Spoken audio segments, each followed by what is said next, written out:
канале Виделка.com.ua, и сегодня вместе с вами рассмотрим чайник из термостекла под артикулом 888811 торговой марки Wilmax.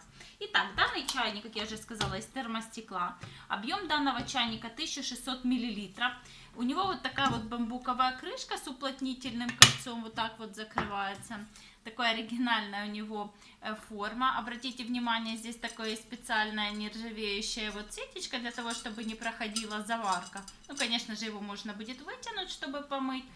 Значит, как указывает производитель, данный чайник можно использовать на плите, только обязательно не забываем ставить рассекатель пламени. Вот такой вот красивый чайничек. Кому понравилось, переходим на сайт Виделка.com.ua, вставляем свои заказы. До свидания.